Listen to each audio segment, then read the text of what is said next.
All right, well, we're already running late, and the first panel hasn't yet started, so I'm going to call things to order even as people are getting their coffee. I'm Michael Szonyi, and I'm chairing this first panel. We'll hear two papers, one co-authored, and then a response, and then hopefully have some time for questions. The subject of this first panel is the political framework of cross-strait relations. And one of the nice things about these two papers, I think, is that that's relatively well-trod ground compared to some of the other topics that we'll look at over the weekend. And one of the nice things about these papers is that they both bring something new to the question of the political framework and what we can say about it. So with no further ado, let me introduce the first speaker, Shelley from Davidson College, a longtime astute observer of Taiwan and its changing politics, and the author of multiple works, including the forthcoming, I think still forthcoming? Mm-hmm. Forthcoming Why Taiwan Matters, which is a wonderful answer to that question. Shelley. All right, well, thank you very much. It's a pleasure to be here as always, and I'll follow in the chair's lead and just get on with it. A couple of weeks ago, probably many of you were aware of a little tempest at a tea party there in Taipei when President Ma Ying-jeou hosted a gathering of government officials in Taipei to ring in the new year. And at this gathering, he requested that these officials try to remember not to call the entity on the other side of the Taiwan Strait China, but to call it something along the lines of the other side or the mainland or even mainland China. And I think for many Americans observing this at a distance, that was a sort of an odd instruction for President Ma to have made in the first place. But probably even more puzzling was the response that this relatively modest lexical nitpicking provoked from other people in Taiwan, which was to say things like, our president is selling out our national sovereignty. And I think it's quite interesting to kind of look at this case, but I think ultimately what most of us who do follow Taiwan more closely and pay attention to precisely the details of the lexicon, I think what we would take away from the whole story is that for Ma Ying-jeou to say that it was time to stop calling that other entity China was too little and too late. Because, in fact, the whole affair really just underscored the extent to which the PRC has come to occupy the discursive space under the label China. Not only in mainland China, not only in the rest of the world, but even within Taiwan, China means the PRC today.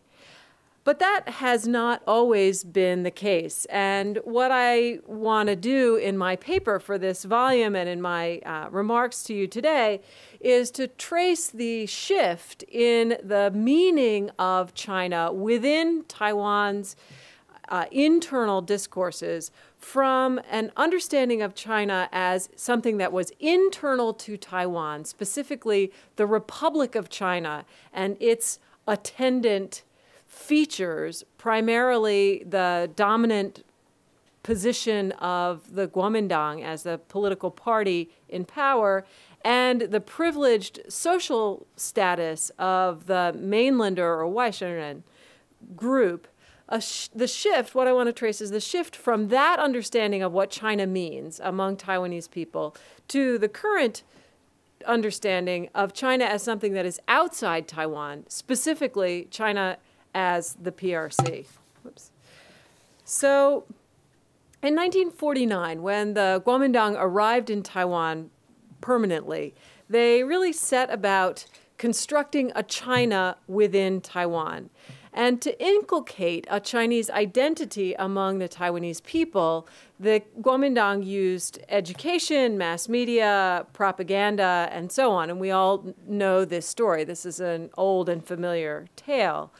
But in a nutshell, I think the objective at that time was to make Taiwan into a greenhouse in which the Kuomintang leadership's notion of what was best in Chinese culture could be cultivated, preserved, and perfected. They wanted to mold Taiwanese into the kind of Chinese people that the Kuomintang leadership imagined themselves to be. People who are modern, rational, cosmopolitan, and ultimately patriotic toward the Chinese nation. But in defining Chineseness in a way that marginalized Taiwan's indigenous lifestyles and beliefs, the ROC or the KMT's cultural policies had the perverse effect, I think, of making many Taiwanese wonder whether they really were Chinese, because the definition of Chinese that they were given and to which they were instructed to conform seemed so unfamiliar to them because it was such a different kind of Chineseness from the one they had been living there in Taiwan. So in the 1970s, a collective of, or a collection, they weren't formally organized as a collective, of Taiwanese writers and artists began articulating a Taiwanese identity that they explicitly and implicitly contrasted to the kind of Chinese identity that the ROC government was trying to inculcate in Taiwan. In highlighting and claiming particular aspects of life and culture as specifically and uniquely Taiwanese, these hometown or xiangtu artists and writers drew a line between identities that had previously been understood to be sort of superior and inferior variants of Chinese culture and said, actually, these are two different cultural styles and cultural practices. And the line that they drew between what was Taiwanese and what was not Chinese, I think, broadened into a wedge that really drove apart the categories Chinese and Taiwanese. So this creation of a literary genre that was tuned to the frequencies of Taiwanese life as it was lived by people in Taiwan began to create a vocabulary for speaking about differences between what was Taiwanese and what was Chinese. So to me, this is the beginning of a reconsideration of Taiwan from a kind of China, or perhaps even the best kind of China, to something else. The hometown movement in art and literature was not explicitly political. And in fact, many of the artists and writers within this movement resisted being politicized or having their work sort of reduced to simply a kind of political protest gesture. But in asserting a separate identity for Taiwan and Taiwanese, they inevitably called into question the KMT's political claim that because Taiwan is a Chinese place and Taiwanese are Chinese people, therefore, all Taiwanese must share the KMT's mission of recovering the mainland.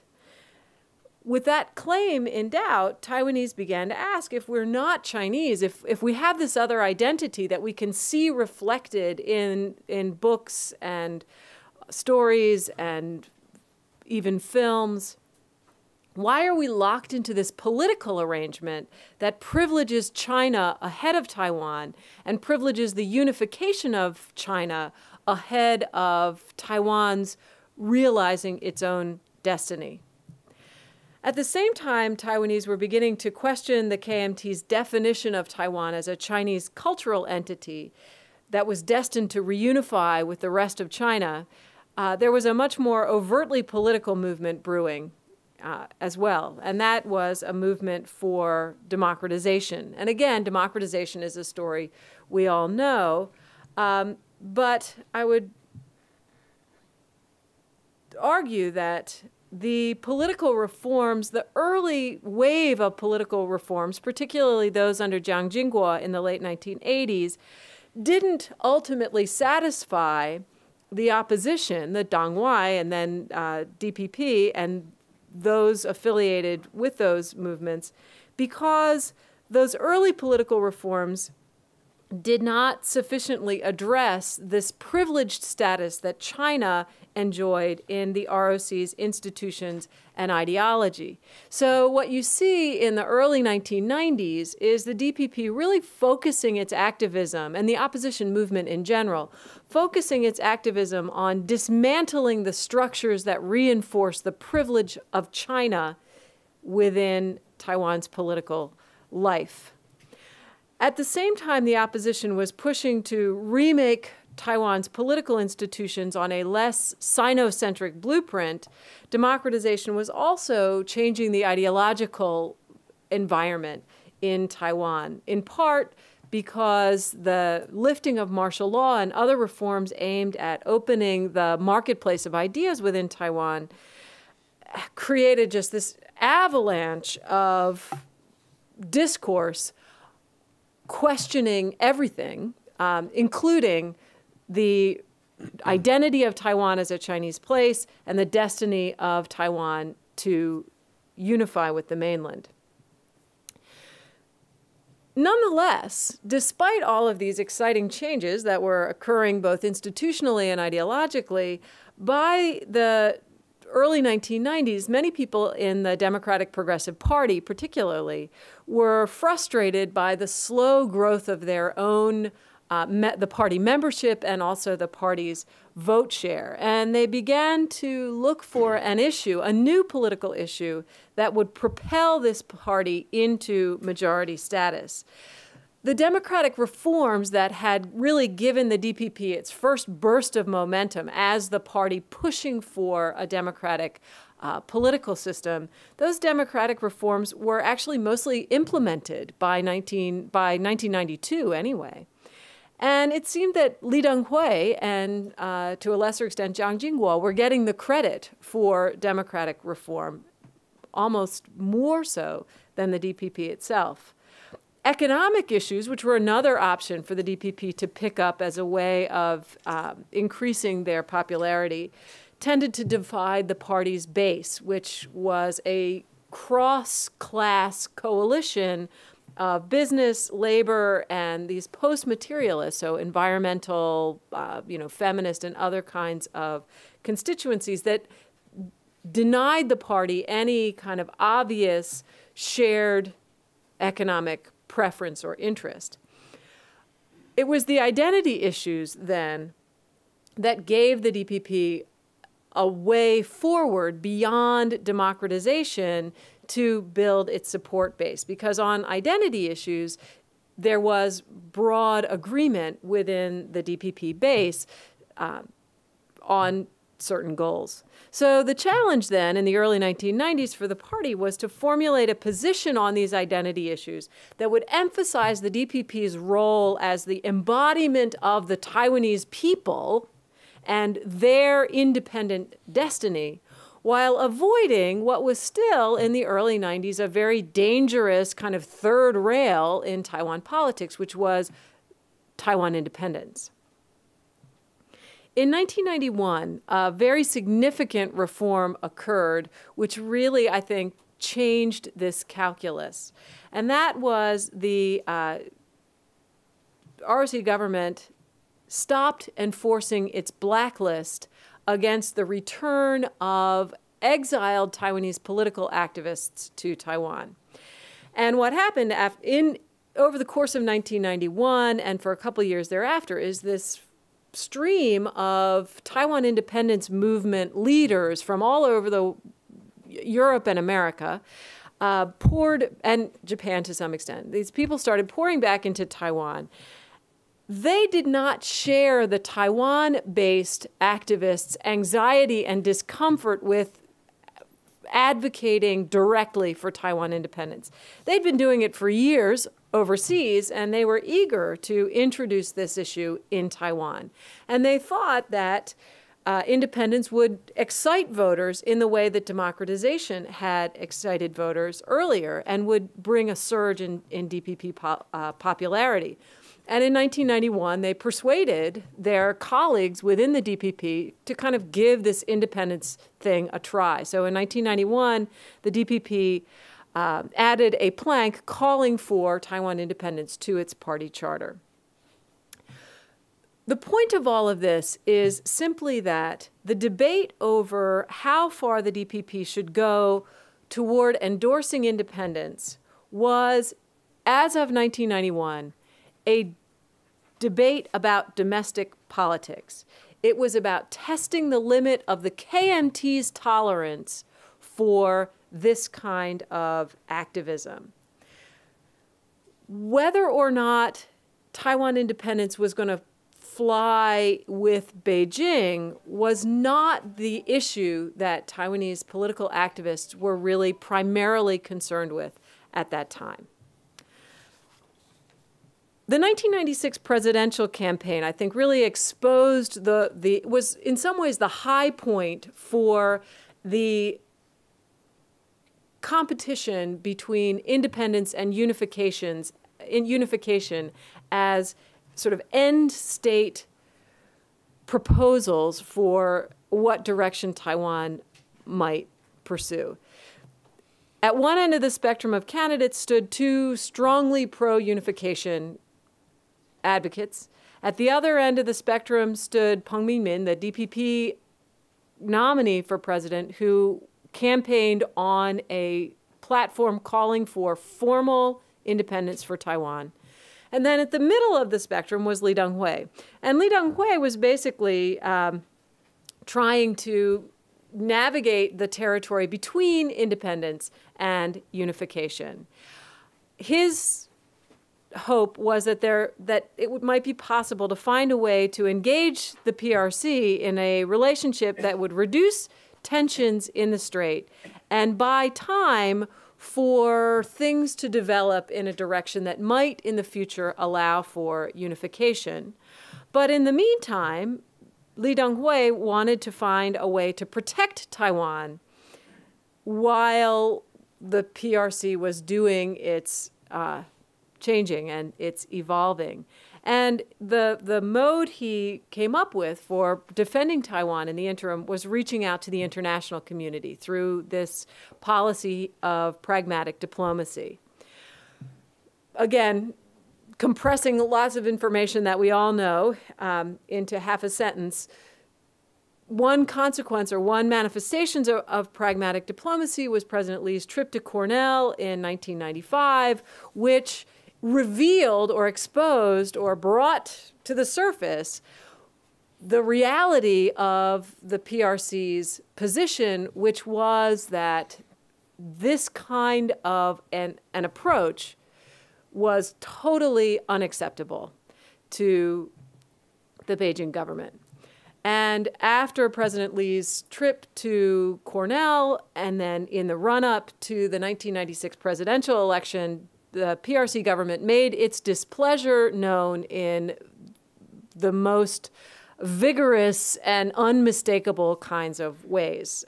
Military exercises, incredibly heated verbal attacks on Lee Teng-hui, and so on.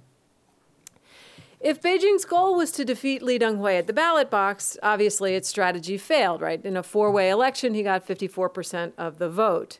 If anything, I think the fury that Beijing unleashed against President Lee in that year between 95 and 96 only increased Lee Teng-hui's appeal to Taiwanese voters.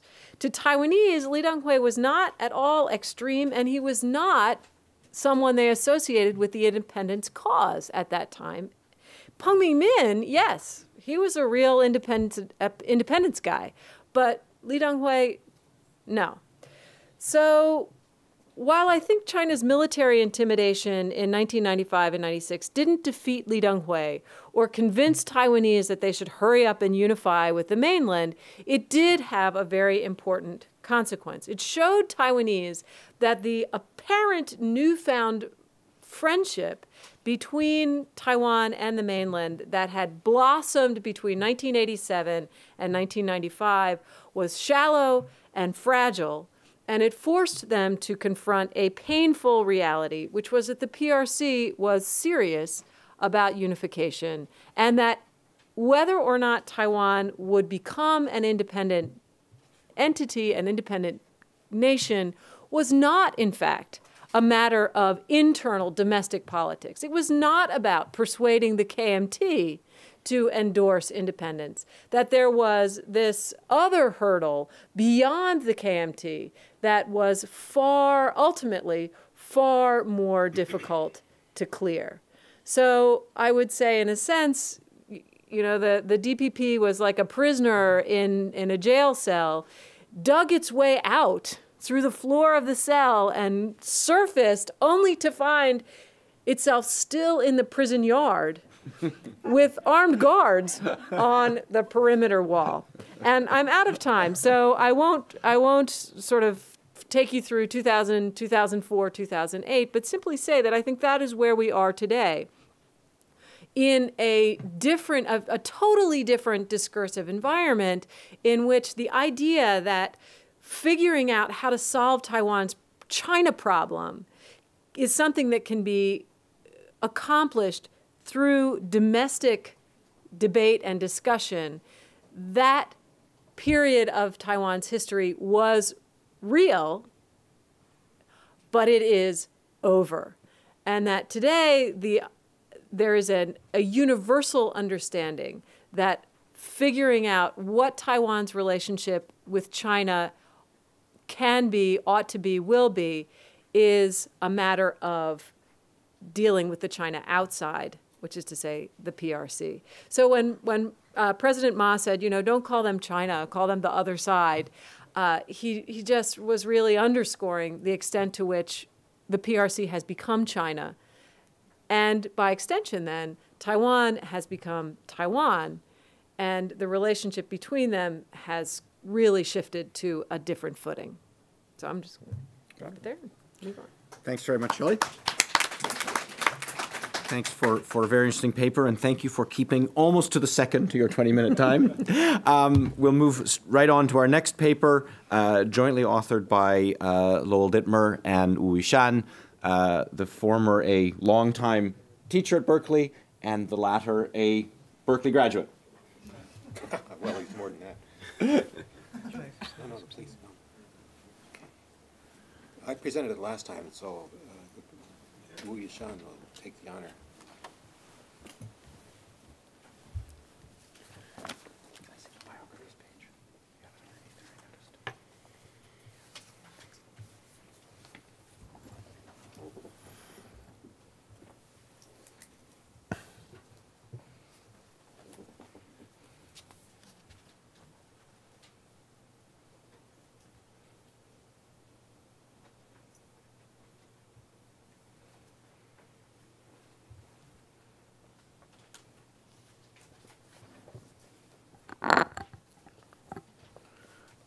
Professor Ye, ladies and gentlemen, I feel privileged. I was a graduate student at UC Berkeley for 7 years. During that period of time, I walked by this building and looked very, with great admiration and respect for those people who walk into and out of the room, the house, and thought that I really don't think that there will be one day that I will be in there and make a presentation. So it's really a great honor. And today, Lowell and my paper will discuss what drives the Cross-Strait Rapprochement. And we think that there are three forces: political competition, globalization, and the strategic triangle.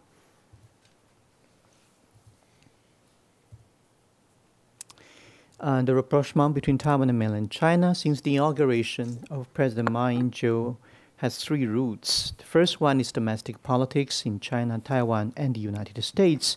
The second one is globalization and economic imperatives. And the third one is the security dimension, namely strategic triangle. And these three are three different forces. They converged to make it possible for Ma to launch his new course.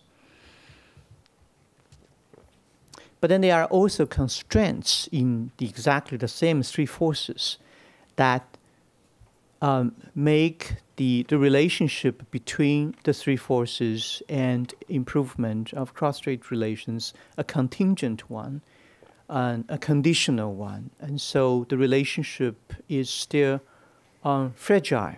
And we will talk about that towards the end of the presentation. Now let's first talk about the domestic politics in China. Under Jiang Zemin, there was a great shift from the early honeymoon to coercive strategy. The dividing point was the 1995-96 missile crisis, and we have heard Shelley talking about that. And the initial optimism and goodwill was replaced by verbal assault and saber-rattling 文攻武吓. The white paper and Zhu Rongji's televised warning to the Taiwan electorate, and we listened to that. And Zhu Rongji spoke passionately about the caution that the Taiwanese electorate should exercise when they choose their president, because there might be very serious consequences involved. But then we all know that the opposite to China's expectations happened, and Beijing gradually learned the decreasing marginal utility of threat and its side effect. Namely, if they keep escalating the threat, then a point will be reached in which they would have to decide whether they would honor the threat or they have to back down and make the threat lose its credibility. So there's a learning curve. And so the background has been prepared for reconsidering Taiwan's policy. But anyway, Jiang Zemin's policies towards Taiwan, except for the very initial period of time, was associated with strong line politics and coercive strategy. In terms of Hu Jintao, when he was inaugurated, Taiwan already happened in Taiwan the worst scenario from China's point of view, namely Chen Shui-bian got elected in 2000. And so his strategy was to 让软的更软，软硬的更硬, to make the soft softer and the hard harder. On the soft side of the equation, there will be no exercise of direct pressure on Taiwan, but only through the United States, and especially when Chen Shui-bian was talking about rectification of the name of the nation and Taiwan independence, so on and so forth, in 2003 to 2004. He would also broaden contact in Taiwan, as witnessed by the May 17 statement of 2004, and he ardently embraced Pan-Blue leaders. So the 2005 visits by Lian Zhan, by first Lian Zhan and then Song Chu-yu. The harder. So there will be no contact with Chen Shui-bian, and there will be continued military buildup and diplomatic offensive. And that was under Hu Jintao. And then there came the 2005 anti-secession law. The law was perceived in Taiwan by many as a harsh policy, but actually it contained two elements. The first one is it formalizes the military threat against Taiwan independence. But on the other hand, it put much greater emphasis on preventing Taiwan independence than seeking unification. Making these two in such a sequence would actually reduce the tension between Beijing and the Pan-Blues in Taiwan, but obviously would aggravating the tension of between Beijing and the Pan-Greens in Taiwan, thus driving a wedge between the two political forces in Taiwan. We will remember that right after the passing of the anti-secession law, there was a green sponsored huge demonstration against Beijing in Taipei that was not conspicuously not attended by any blue politicians. And the anti-secession law also obliged Beijing to seek equal negotiation with Taipei. And this 硬的更硬，软的更软 strategy paid off. The conciliatory Taiwan policy actually was adopted against a skeptical backdrop, because we all know that the Jiang Zemin's policy was a harsh one, and so there was a great policy shift in Beijing. But it paid off because Ma won the 2008 presidential election. That was not totally owing to Beijing's conciliatory policy, of course, had a lot to do with the economic situation in Taiwan and the scandals surrounding Chen Shui-bian. But nevertheless, it makes Taiwan people realize that if you really want to improve relations with mainland China, you have to vote for the KMT. But then, since that time on, there has been a very high stake for Hu Jintao in keeping the momentum of rapprochement, because his historical legacy is involved. Domestic politics in Taiwan. We can talk about 3 stages of Taiwan's domestic political competition. The first one is democratization between the KMT and Deng Ai. And the second was from the 1990s to 2008, unification versus independence, namely pan-blue versus pan-green. And it can be subdivided into the 1990s when Li Denghui held the center and marginalized the independence movement, and then a second sub-stage in which 2000-2008, Chen Shui-bian commanded the stage. The third stage, probably not a lot of people recognize this, but I would argue that it is a stage characterized by economic relations with the mainland. Either you are pro it or you are against it. Ma Ying-jeou froze the identity battle and shifted the popular attention to economic performance of the government. He told the middle line between the blues and the greens on the ideological spectrum. He would not talk about unification, but only status quo. And this is because everyone knows this chat.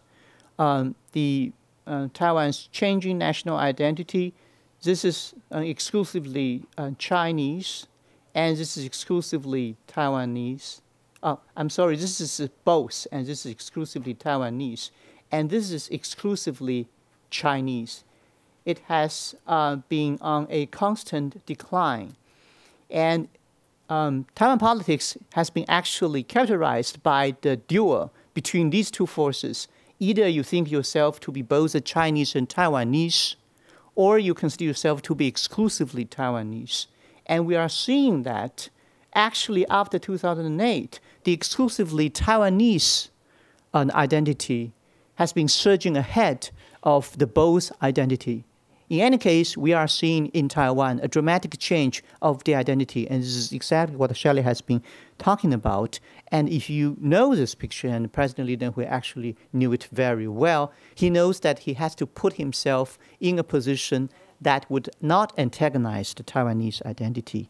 And the second one is, this is for status quo, about 60%, and this is for unification, about 10%, and twice as large is the group supporting Taiwan independence. So in Taiwan, if you place yourself on Taiwanese identity and pro-status quo, then you are putting yourself with the majority of the people. And this is how Ma Ying-jeou won the presidential election in 2008. Domestic politics. By shifting to the economic spectrum, Ma was able to attract performance-concerned median voters and hold the blues as captive voters. The blues would have to vote for him. And the DPP actually played along because the lessons they learned from the 2008 electoral fiascos, the large-scale economic voting that we witnessed in that year.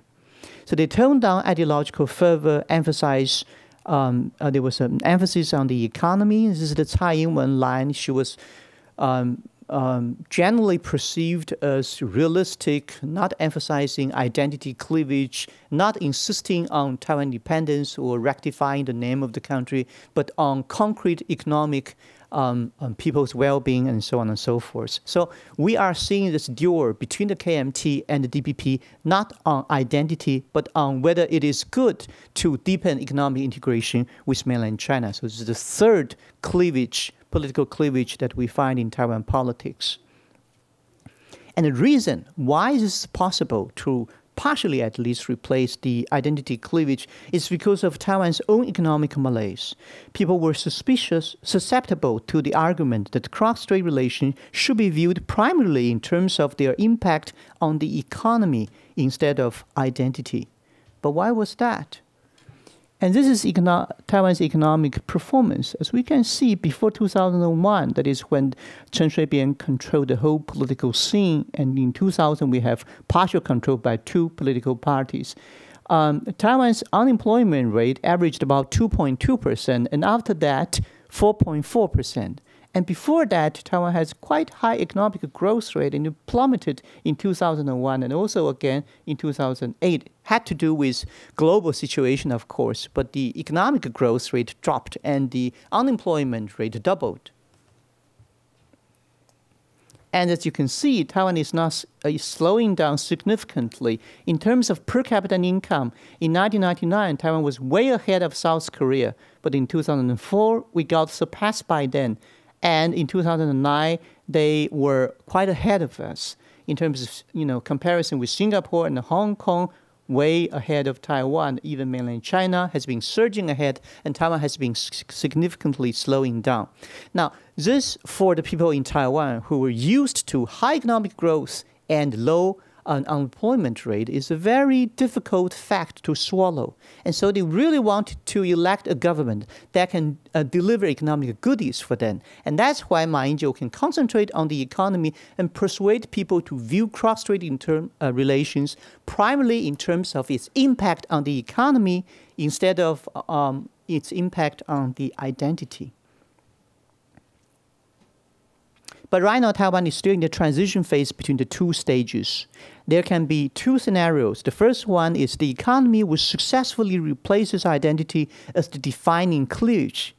But the scenario two says that identity and economy will be equally dominant and they will crisscross each other. As far as we can see, Ma's strategy is not always working. In the 2010 year-end mayoral elections, the KMT trailed the DPP in total votes. The Greens are as alienated as ever. The Blues are disappointed for Ma's failure to advocate their ideological agenda. And the median voters are dissatisfied with inequality and inflation. So by advocating the middle road, Ma Ying-jeou was able to win a decisive victory in 2008. But adhering to the same middle vote does not necessarily give him good popularity rating, nor does he give him assurance to win the 2012 presidential elections. And this is when we are putting these two dimensions together, Greens and Blues identity, and pro or against rapprochement, we can get these four groups of people. So this is the Taiwan situation. U.S. factor. The U.S. also is delighted to see cross-strait rapprochement. In the past, the incumbents would lean to the Chinese side. The opposition would rally to the support of tiny democratic Taiwan. But then in 2008, we didn't see this because there was a U.S. preoccupation with the two wars in the Middle East and the global financial crisis, and also because of Beijing's low-key courtship of Washington since 9/11, and also because of Chen Shui-bian's disregard of U.S. interests and advice. Anyway, with Obama in power, he realistically seeks Beijing's cooperation in global security, economic, and environment issues, and that's why he thinks it's good for Taiwan and the mainland to have this truce and rapprochement. And we can see this through mainland Chinese purchase of American treasuries. And the second major reason for rapprochement is the economic imperatives. Taiwan has been experiencing sluggish investment, both domestic and international. There's rising labor costs and so on and so forth. Most important is the political factor. With cross-strait relations in chronic danger of eruption, long-term investment has not been forthcoming. There's also the danger of being locked out of international markets. the potential economic allies would refuse to discuss FTA agreements with Taiwan because of their reluctance to offend Beijing. So without market access, Taiwan's export would go nowhere. So economic globalization requires Taiwan to improve relations with mainland China because Beijing acts as the gatekeeper that can lock Taiwan out of international marketplace. So that's the economic reason. As we can see that there has been a lot of FTAs going on in Asia, and a lot of countries have been making progress, and a lot of benefits that can be reaped from international integration. And it is expected that South Korea and Taiwan can get a lot of benefits from these relations with China, but Taiwan would be no part of this game if it has bad relations with the mainland. And the third factor is strategic triangle. In a strategic triangle, the worst role is the outcast that is shunned by the other two players who form a partnership. And if there's a power disparity among players, then the cost of playing the outcast becomes prohibitive for the weakest player. During Chen Shui-bian's period of time, by offending both Washington and Beijing, Taipei is actually playing outcast. And Ma Ying-jeou would like to bring, and his strategists would like to bring Taiwan to back to the early 1990s when Taiwan enjoyed good relations with both the US and the PRC. In the jargon of strategic triangles, this means that to bring Taiwan from a pariah, which is having bad relations with both partners, to a friend in a ménage à trois.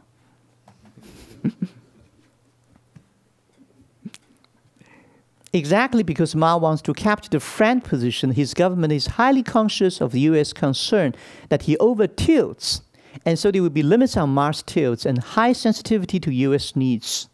And this is the very reason why Taiwan lifted the partial ban on American beef, because Taiwan is very sensitive of American interest.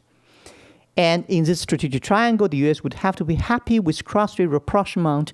Probably they would now, but in the future, depending on the temperature of the Sino-U.S. relationship, Washington could come to see Cross-Strait Rapprochement as a strategic liability, even a threat, particularly when a transition point is reached between economic integration and formal unification.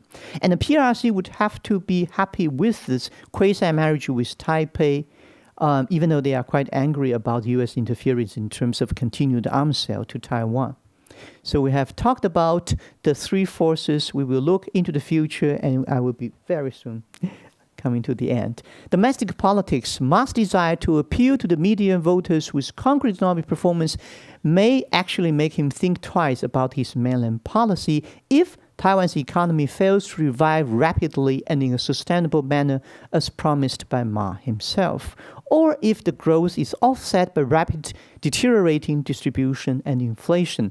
Right now, the top 20% receive 6.3 times more than the bottom 20% in 2010, compared with 6.05 times in 2008. Namely, in Taiwan, the income stratification is intensifying, and also inflation is a very serious problem. Or if the identity issue is revived and overshadow the economy, either expressed in anxiety over tacit ceding of sovereignty or in more blatant ethnic forms. Globalization. There can be also forces against rapprochement. If the market expansion on the mainland is not realized, market growth for Taiwan products really happened in early 2010, and we have to see what will be the net effect of ECFA. The investment rate, Taiwan's investment on the mainland is now at a record high of 82.34% in 2010, unprecedentedly high. And Ma promised to bring it down because he says with improved cross-strait relations, Taiwan businessmen would not have to invest on the mainland. They can invest in Taiwan.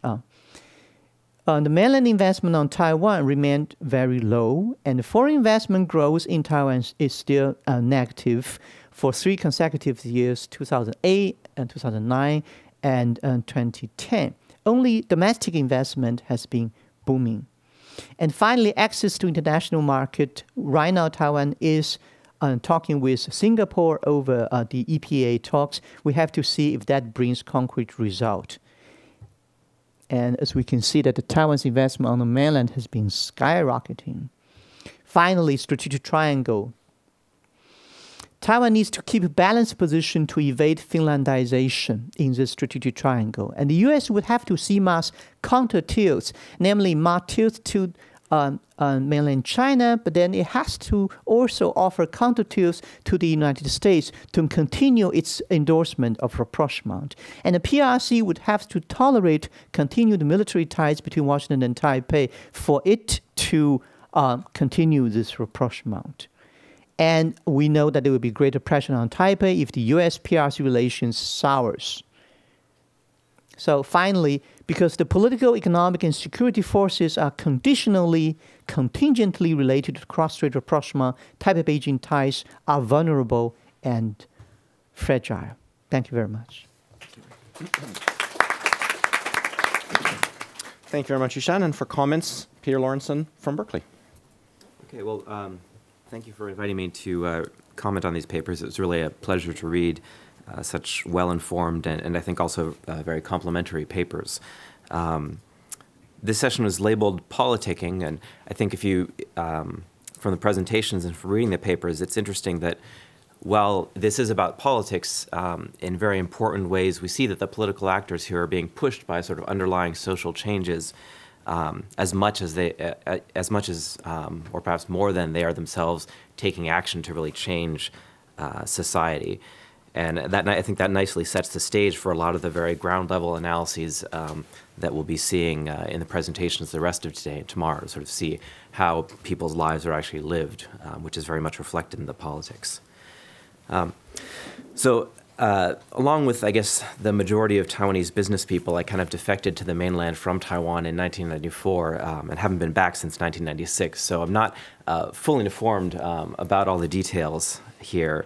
And so I'm not going to take issue with any of the sort of interpretation of the back and forth that the authors have provided, but perhaps take the liberty of what one can do when one's ill-informed and take a strong stance without nuance.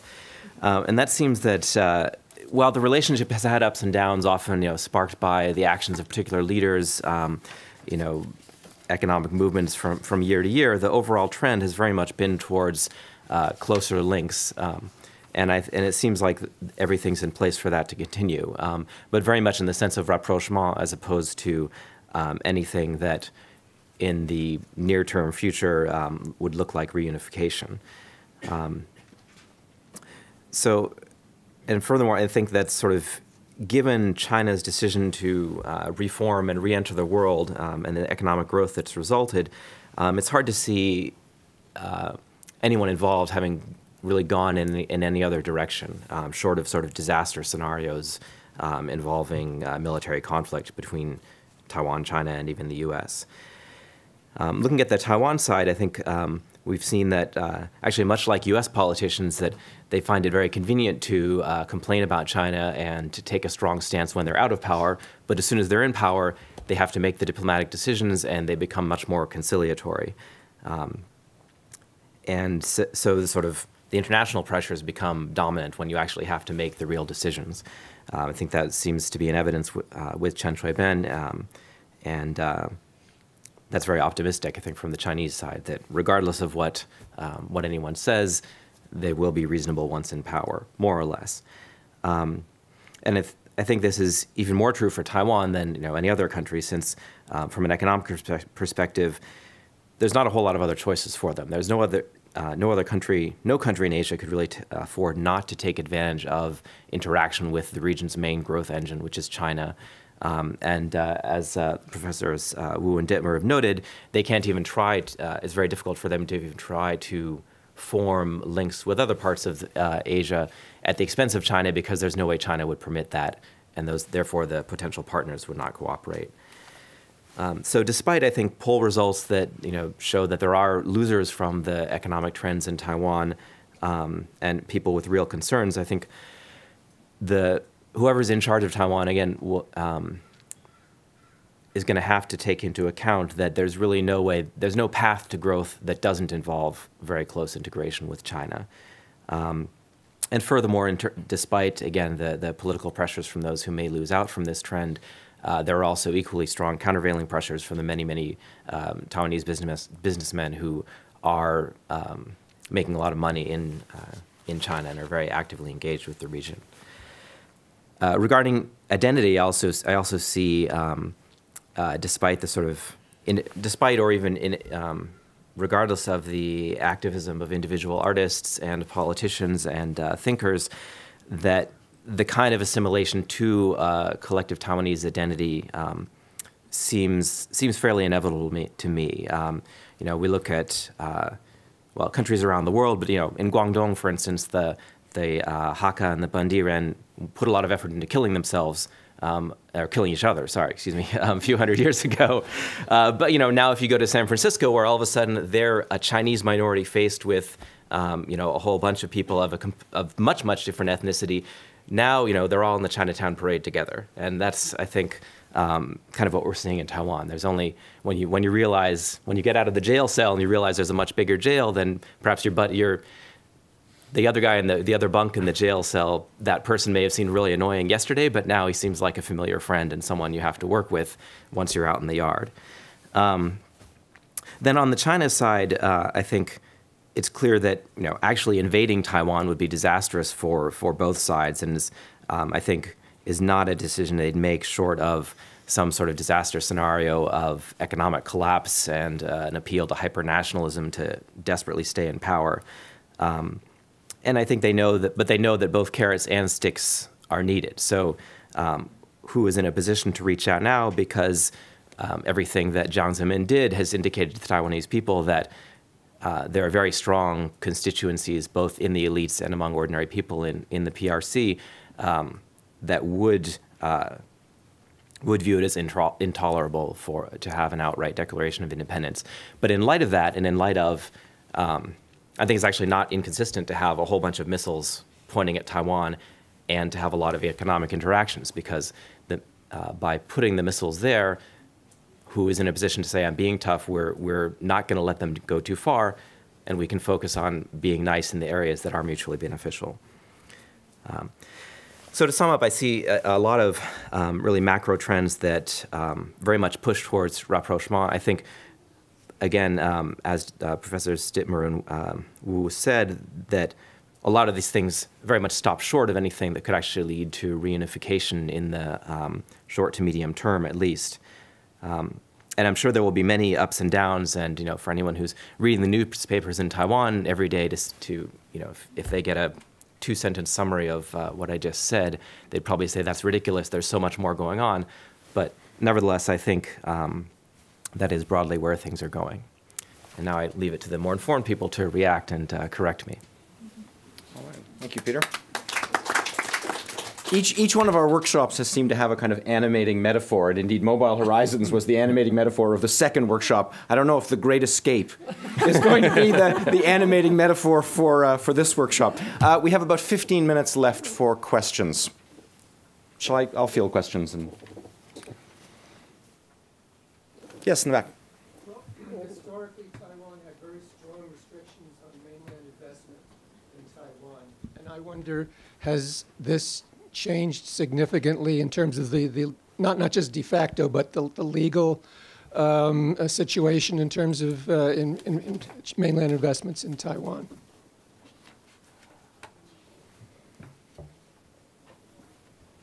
Just to answer as they come up? Sure. All right. Our division of labor was that I'd field the questions, but I remain grateful for corrections of any wrong answers here. The investment from the mainland has not been forthcoming to the degree that we might have expected at the early part of this, of Ma's opening to the mainland. Taiwanese investment in the mainland is, as we've shown, steeply increased. But although they opened technically to limited areas of mainland investment, And I just read in the paper just recently that there is a possibility of what was it? Some high-tech firm. Did you see that? I don't know. I can't remember, but but there's some mainland high-tech firm is interested in purchasing a Taiwanese firm, but very limited so far. There are security implications. Taiwan is still very chary of allowing too much, buying of Taiwan firms, and so it's been rather limited. Want to add anything? Why would you invest in Taiwan if you were a mainland firm? What would be the motivations for? Well, there is a lot of high tech in Taiwan. If they could buy that stuff out, that would certainly be to their advantage, right? I mean, and there is a lot of capital in the mainland. They're buying everything everywhere else in the world. They have about $1.75 trillion of foreign exchange currency right now. They are rich, so they could buy that stuff out. Although I think, unfortunately, the kind of investment the Taiwanese want would probably be job-producing investment, whereas the main motivation of a Chinese high-tech firm to purchase a Taiwanese firm would probably be to get access to their technologies and continue to do it better and cheaper in China, which is what the Taiwanese investors are doing too, but it would probably just happen faster if a Chinese investor were to do that. Well, strategically, I mean, if mainland wanted to take over Taiwan, a good first step would be to take them over economically. So I think not just having an economic interest, it's a strategic political interest that could motivate investment. That's why they're so wary in Taiwan of opening up, I think. That's what you want to say anything? Anybody want to? Maybe Suu Kyi wants to say something on that. Don't want to say anything. From a security perspective, I think I'd almost rather that the PRC firms own the businesses in Taiwan that would then be having missiles land on them. So in that one respect, I think that it would actually put some barriers in the way of military action if there were significant Chinese economic interest and ownership of factories, land, things like that in Taiwan. That's a good point, I think. Yeah. And it's the same logic behind inviting more and more Chinese tourists to Taiwan. Now, obviously, if you're having this missile scare, you won't want to land your missile on your own people. Yes, two questions there. And then Nancy. I have a question to Professor Shelley. And we all know that DPP has changed its mainland China policy recently. What it means and what's its influence on the cross-strait relations and Taiwanese identity? Yeah, I think actually if there's any difference of opinion on this panel, it's really about the timing of the shift from a independence unification cleavage to how do we manage the inevitable relationship with mainland China cleavage. And in the second paper, that transition is put in 2008. So from the 1990s to 2008, you characterized the primary cleavage as independence unification. After 2008, it's about economics, which one might also say is just recognizing the inevitability of rapprochement or intertwinement with the mainland. What do we do? How do we manage that? And I would actually, I guess in my paper, not so much in my presentation on account of it's hard to summarize 37 pages in 20 minutes, turns out. But in my paper, I think I am more inclined to locate that change much earlier and to look at the Chen Shui-bian administration not as a kind of last gasp of the independence movement, but rather as a sad and reluctant acknowledgement that independence was already off the table as of the time when Chen Shui-bian took office. And the evidence that I would give for that would be things like the 2000 presidential campaign, in which every candidate was a variation on Lee Teng-hui's campaign strategy from 1996. There was no pro-unification and there was no pro-independence candidate in 2000. There were three middle-of-the-road, we can't have status quo-oriented candidates in 2000. Then in his inaugural address, President Chun brought up the 5 no's, which were all repudiations of independence in one form or another. So the things that have been interpreted as Chen Shui-bian pushing independence during his presidency, clearly, at moments there were flashes of that. But I think the main melody, right, in Chun's presidency was looking for ways to strengthen the Taiwanese people's backbone to resist unification, in the hope that unification could be avoided, and if an opportunity for independence were to miraculously present itself, they could seize it. But actually imagining that there was something that could be done in Taipei to make independence real, I think that idea was already eclipsed by the time Chen Shui-bian entered the presidential race in 1999. So that I would say the period between 2000 and 2008 is another form of how do we manage this inevitable rise of China, but that in 2008 we see a president who is maybe less ambivalent about needing to do that than his predecessor. So I think the DPP's position has been changing for a long time, and I think the incoherence of the DPP's position at present is a manifestation of the continuing difficulty of articulating a program that is simultaneously affirming Taiwan's right to exist as an autonomous political entity in the world, and also a realistic and pragmatic way of acknowledging the necessity to live within an environment that is defined by a powerful PRC. With all due respect, I think that disregards his rhetoric, and certainly in 2004 elections, and as planned for a referendum and a new constitution,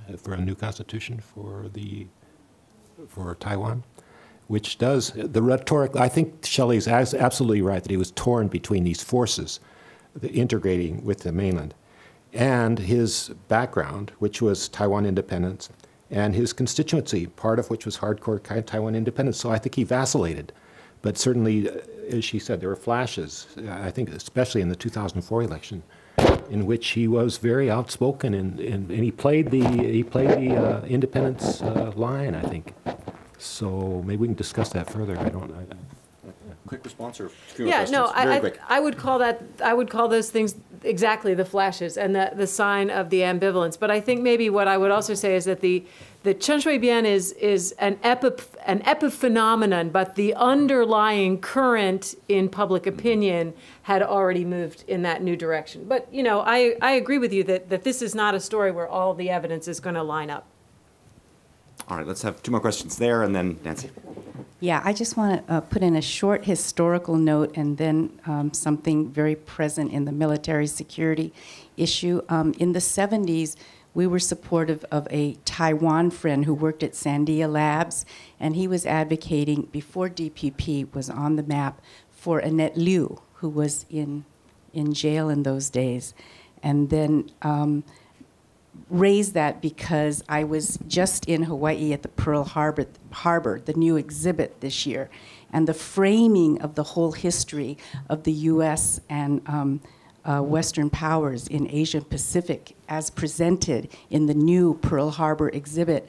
It alludes to, but does not really frame how the Korea issue also came between the Gongchang-Dang and Kuomintang division. So ramping up all that history to now, our friend from Taiwan who started the Ministry of Industries CAD design in Beijing, drove us past the ministry. He said, they're the ones who set up the missiles, okay?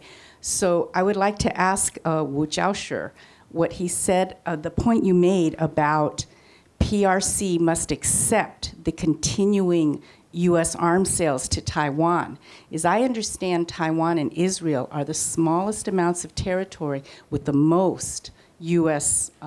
Weapons on them. And I'm going to Lockheed this weekend. There's been a 30-year vigil at Lockheed by the Catholic workers. Okay, so why do we accept that as a given?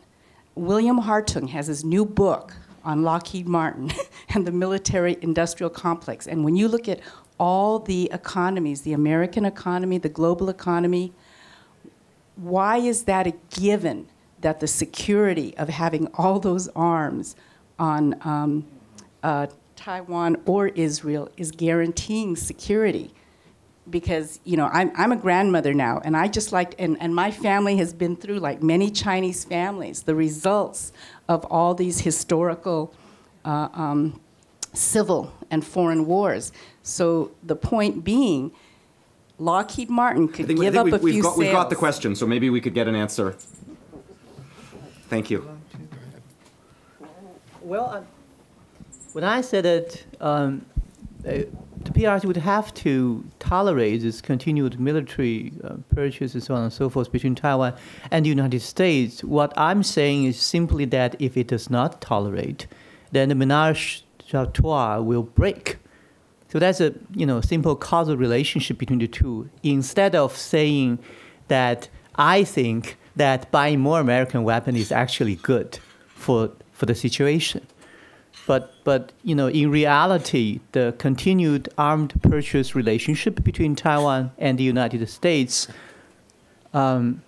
is considered in Taiwan not only as getting something to defend ourselves, but as a guarantee of American support when push comes to shove. So it has a very strong symbolic and psychological effect. And this, I think, is a common consensus among green and blue politicians. And when that is lost, then a lot of people in Taiwan would say that we are totally overwhelmed by the other side, and so we may lose our identity and independence and so on and so forth. So that's a political reality. But on the other hand, there's an increasingly larger group of people in Taiwan saying that we don't want to use the military to preserve peace. Is not the guarantee of security and peace across the Taiwan Strait. So they are challenging this dominant position, but still that is the dominant position. But back to the original statement, I'm simply saying that if Beijing does not tolerate this arms procurement relationship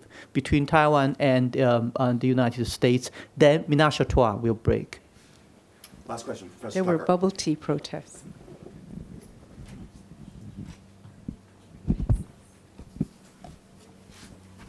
Hi, Nancy Burnkoff Tucker, Georgetown. I think the theme of Great Escape is actually, if anybody has not noticed this poor bird flying around. Can't escape. My question was, again, for Professor Wu.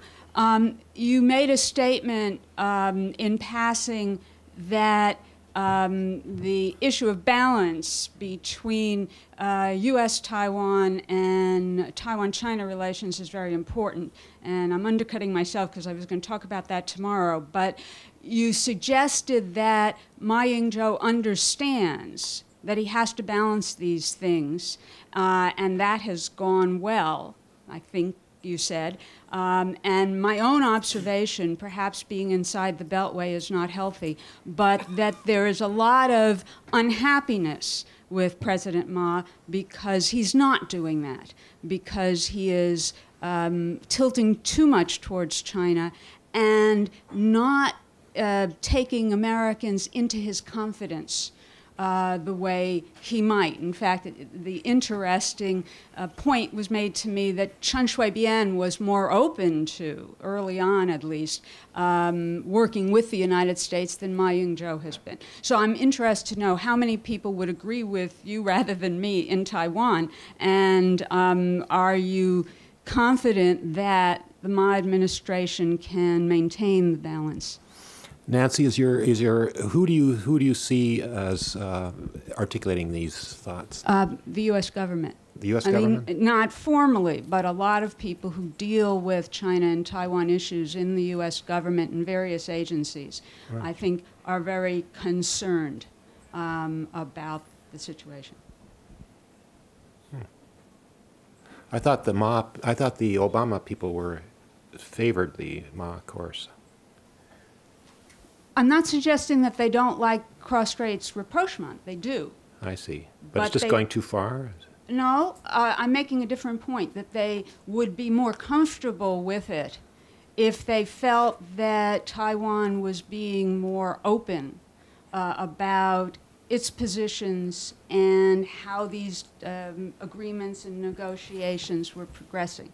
In other words, transparency has not been something that my administration has really followed. Well, one of the points that we make in our paper is that that Ma has been rather opaque about where this is all going. It's been a very rapid change, very dramatic change, and he's not saying what he's aiming for, where it's leading. And the people of Taiwan, I think, are somewhat uncomfortable with this. As part of the reason, I think, for his low standings in the polls, which have never risen above 50% since his inauguration, I don't think. But you have to understand his position. If he talks very frankly about where he's going, you know, which is, I'm guessing, but I could be wrong. I could be wrong. But where he's going is not very far. He wants economic integration, but not political unification. I think that's where he wants to go. And if he says that openly, what's the mainland going to say? That undermines the whole thrust of their policy, right? So he can't deny any interest in possible political settlement without offending the mainland, right? Yeah. Do you have anything to add? Okay. Well, I think Mind is in an inherently difficult situation if you want to play the role of a friend in a ménage à trois. Because in the Strategic Triangle, everyone is interested in keeping good relations with the other two players, but they're highly jealous about improving relations between these two players. So if there are people in the United States government thinking, you know, Mind is not transparent enough, there are much more people in the Chinese government complaining that Mind actually has been having all those secret deals and so on and so forth with the United States. And it is when the concern and doubt and suspicion in Washington and Beijing has grown to such a proportion that Ma cannot keep this position anymore, that he's losing his role in the Strategic Triangle. I think Ma has been trying to do, you know, his very best to keep both sides satisfied. And one of his greatest assets, which I think is declining in terms of marginal utility, is the memory of Chen Shui-bian. All right. Thank you very much to all the participants in the panel, to the audience. I apologize if I was brusque in my management, but we are back on schedule.